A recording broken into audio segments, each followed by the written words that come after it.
morning po. Nandito po kami sa La Granja de Elena sa Mataas sa Kahoy at kami po ay may pipitasing prutas na napapanahon nga po ngayon, yung pong manggang kinalabaw. At nandito po sa loob ng farm na ito yung mga mangga na ating pipitasin. At ito po may dala po tayong siyo at atin pong ititest kung po pwede na siyang pitasin. Dahil ito po ay bunga sa panahon, hindi po ito spray. Kaya po may basihan tayo kung titingnan natin kung magulang na siya o hindi pa. At try po natin. Kasi yung bunga sa panahon, hindi pa rin parehas ang gulang yun. Ang tawagin namin dito sa Batangas, salupsupan. Tapos yung iba, ang nga sabi, may magulang at mayroong mura. Yan, katulad ng... Yan. Iwan ho, ano? Yan, mura pa yan. Yun ang pagkakaiba ng spray sa bunga sa panahon. Ang spray sabay-sabay. At saka may bilang yan, 110 days harvest. Simula pagka-spray.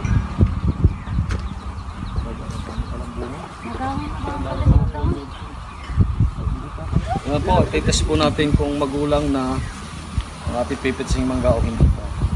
Kapag kapulutang, ibig sabihin mura pa. Pagka naman po lumubog sa tubig, yun po ang ibig sabihin ay magulang na. Paki-focus lang, cameraman, camera woman. Yan. Yan. Ay, ibig sabihin hindi pa sagad ang gulang. Magulang siya pero hindi pa sagad ang gulang. Try natin.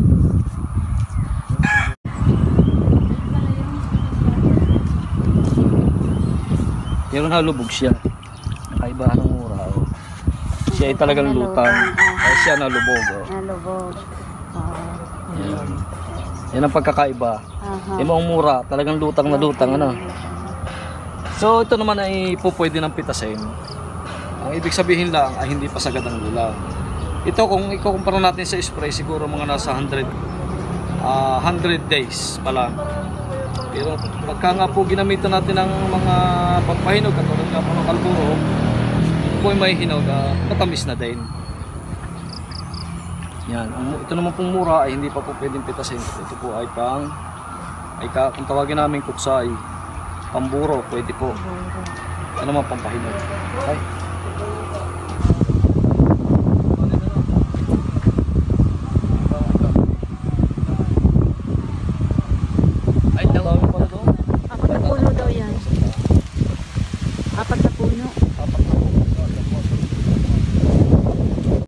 Hindi ito nahinog ng nagbabalhakan.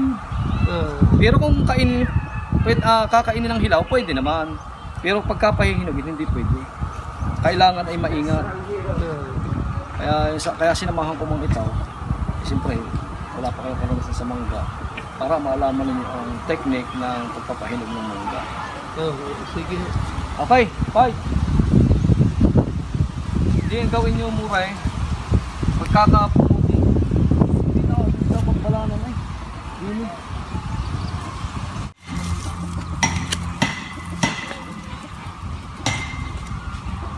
Papabili doon silang kain.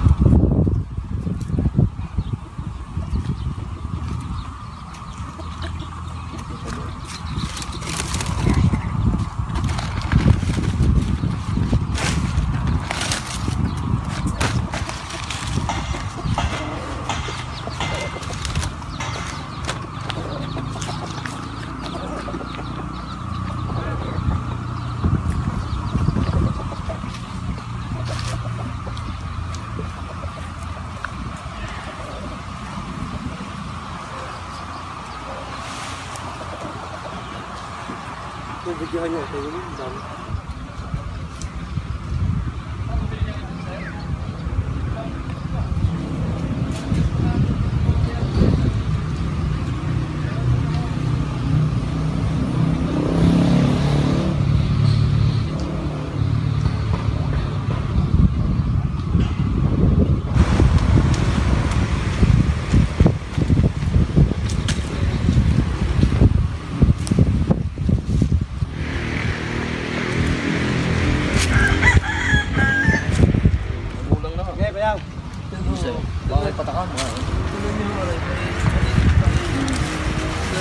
Yan, tingnan. Yan ang pagkakaiba ng spray sa bunga sa puno. Hindi sabay-sabay ang edad.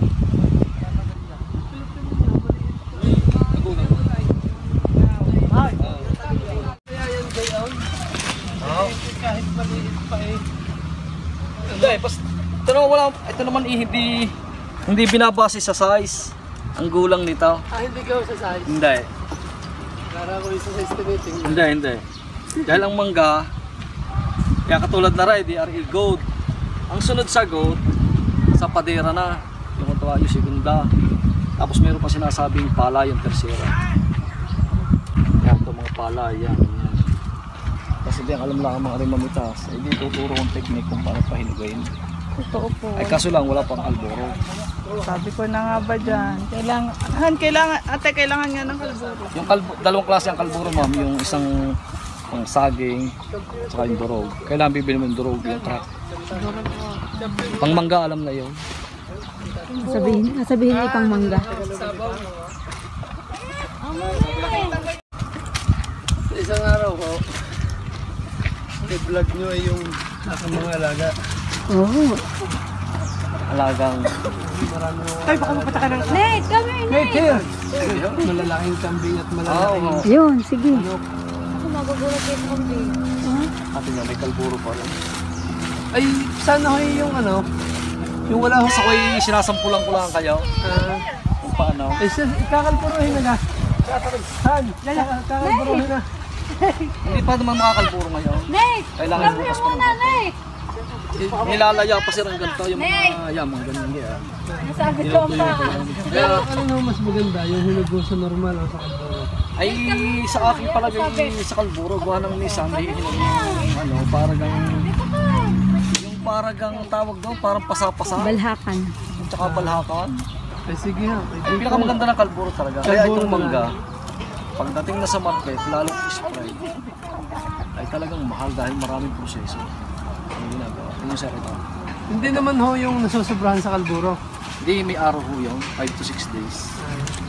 Kailangan 5 araw bubuksan mo na. Halimbawa, pinalpuro natin ngayong umaga. Anong araw ay Huwebes, Biyernes, Sabado, Linggo, Lunes, Martes ng umaga, or kahit sa hapon, bubuksan niya. 5 araw hanggang 6 na araw. Nakatulad. Sinasabi ko sa pag-spray, wala niya mga ingredients niya. Yan ikala mo walang tama, pero pag nahinog, diyan mo makikita magkakaroon ng malaking pamaso dyan. Yan ang pagkakaiba ng spray sa bunga sa panahon.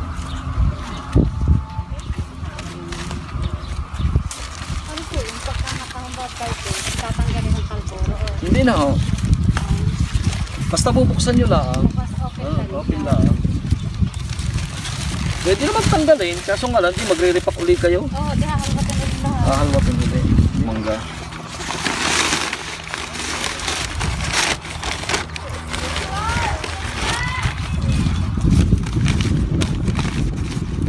Lang, wala mga butas na ganyan.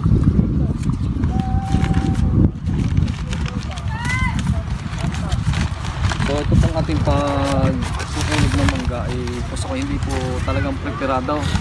At yun nga lang po ang advocacy ni Biherong Batangueño pagdating nga po sa mga farming, ay gusto ko po yung makatulong sa mga kapwa farmers natin. Parang tinuturuan ko lang si Sir dahil wala pa nga po siyang karanasan pagdating sa mangga. Tinuturo lang po natin yung technique, yung tamang technique.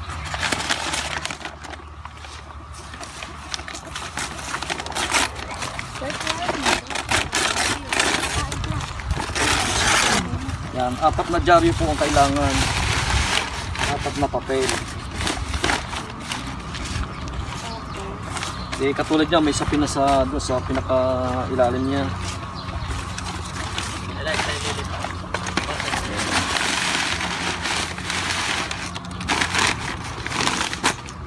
Pagka may kalburo na, yung crack na kalburo, magtitimbang kayo ng 1/4 kada isang kaing. 1/4 na kalburo na crack.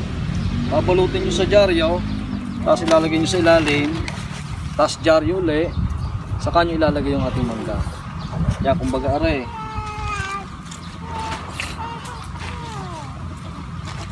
Doon na lang ito sa yun. Sampol. Sampol. Yeah, kumbaga rin, nabalot na natin ang dyaryo. Ang kalburo, sorry. Gitna yan. Kumbaga rin ang kalburo.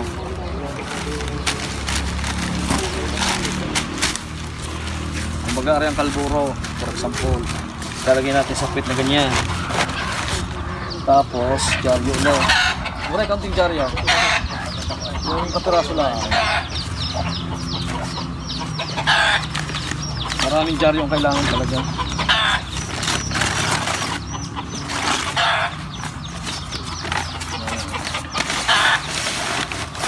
Ngayon pa natin ilalagay yung mangga. Yan, pipiliin natin.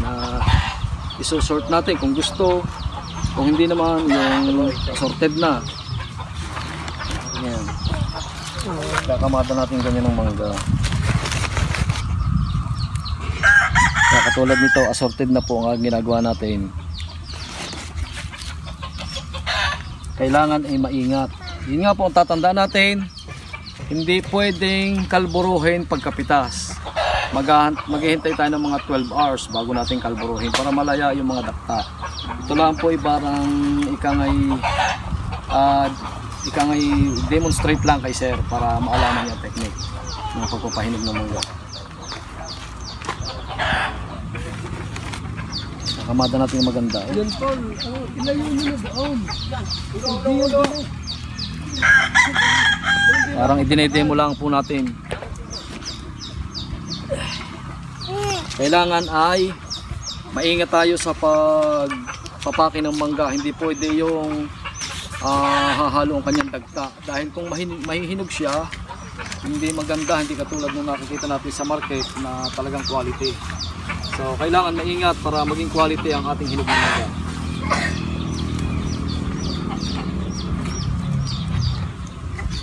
So ayan nga po, katabi nga po natin yung farm owner, si Sir Nolan po. At yun po kanyang may bahay, si Ma'am. Hello, ma'am. Kanyang baby.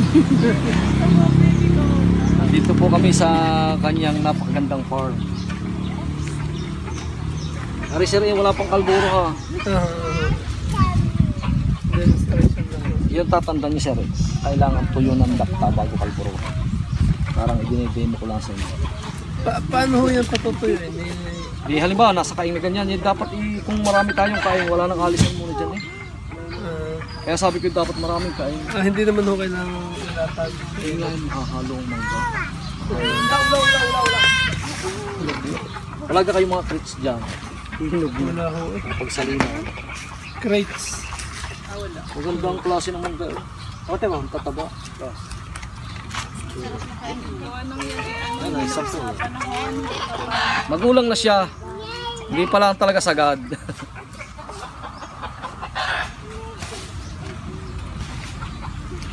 Pagtatanggal ng ating tangkay ng ating mangga, may technique po dyan para hindi pumalat yung dakta. Ito po hindi po dapat ganyan. Kailangan dyan to. Ganyan. Hindi nasirit yung dakta. Kasi doon siya napuputol doon sa ika nga yung pinakaliig niya. Doon siya napuputol. Pero pagka binakli natin ganyan, yan, lalabas ang kanyang dakta. Yan, napakarami pong proseso at technique para makapagpahinog ng maganda ng ating mangga. Kaya pagdating nga po sa market, ay talaga pong medyo mahal ang ating mangga. Marami po ang nagiging proseso. Marami ang pinagdadaan ng trabaho. Kaya po medyo mahal pagdating sa market.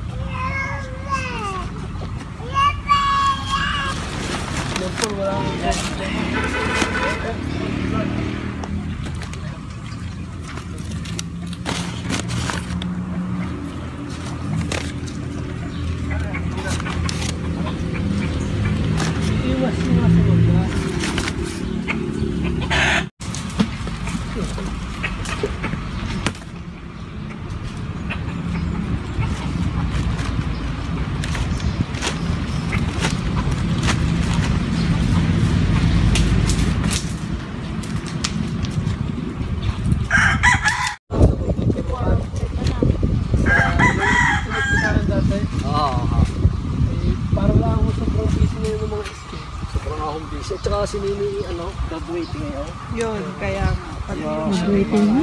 Gabi na lagi na. So araw ngayon iyak na. Kaya sa pagod siguro. Ako, nung kami graduating mo, ako yung nagkasakit, chikungunya, sa sobrang Sabi stress. ko hindi, sa ilang araw na eh. Ay, Ang ganda na ng lugar. parang papakayaw yun.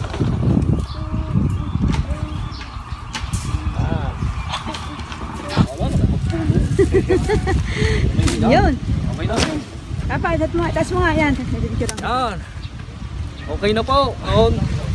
Mag-aantay tayo ng 5 to 6 days. At bago buksan para masigurado natin hinog ng ating mangga. Okay? Yun. Isa mo.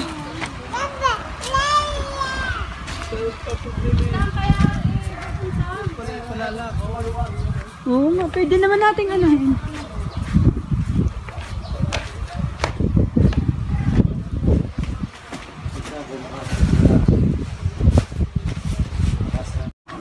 Yan po ang ating pang mga pipitasing mangga. Isa, dalawa. Ito, tatlo.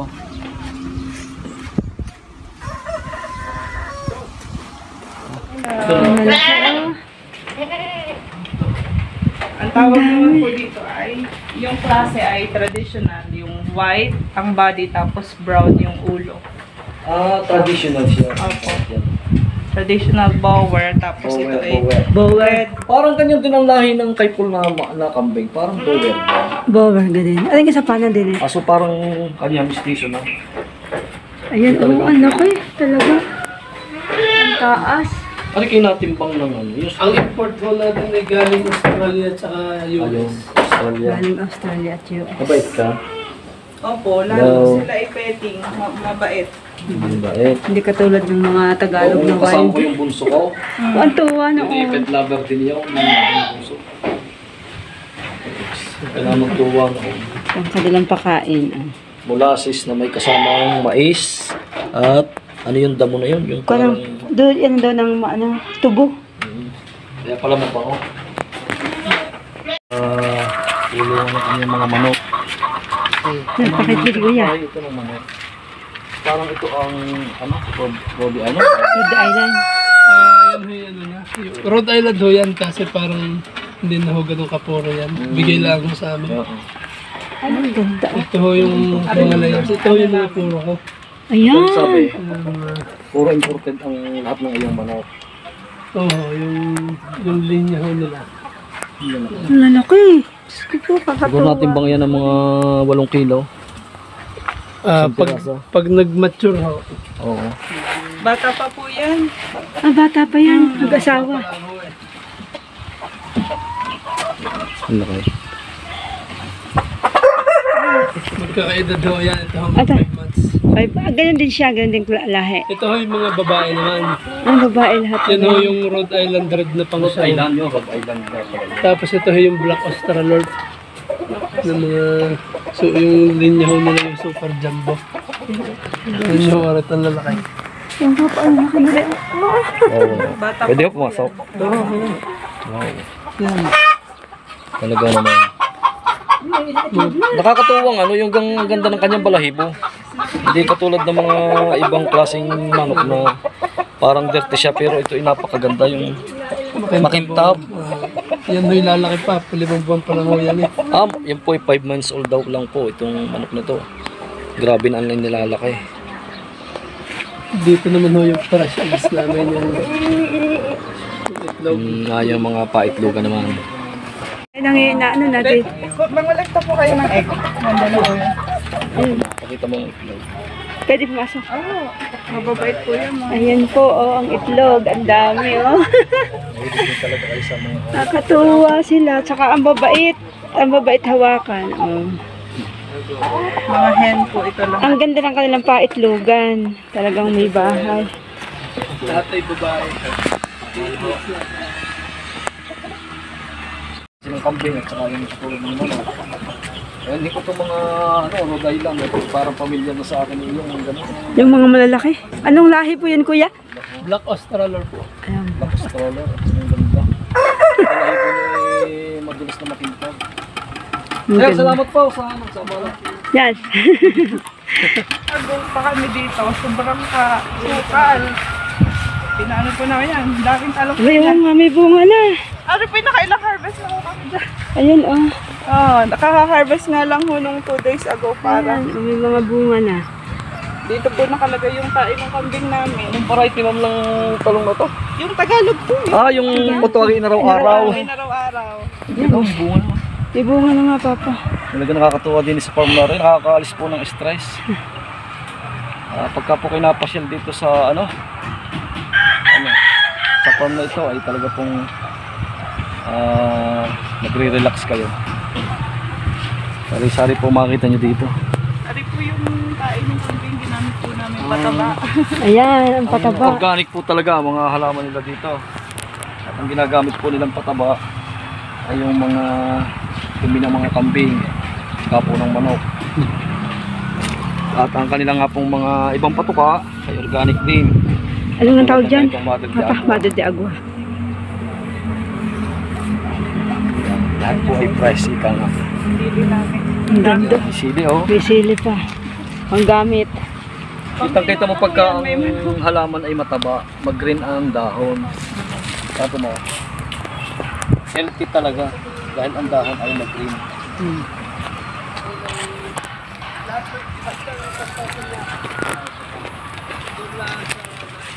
Ay, hindi pa tapos sa isang puno. Hindi pa tapos. Mamaya pa yan. Dari pa eh. Bago kami nag... Ay, dapat yung figure ito. Yung Opo, yun yata po ito. Ito po kasi magkaibang may-ari ng lupa. Nagkataon po magkasagop sila. Kaya gusto ko magkarating. magkarating. Kami na Naligon din. Nalikom yun lahat. Kagandahan. Talagang sa kalsada. Kaya maganda, tutok sa kalsada. We just got to keep it rolling. There's no time to be wasting. I'd just rather move it along. Got both feet but in different waters. I need space more than orders. I'd just rather move it along.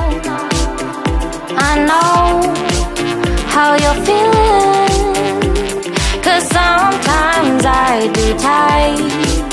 Not tonight.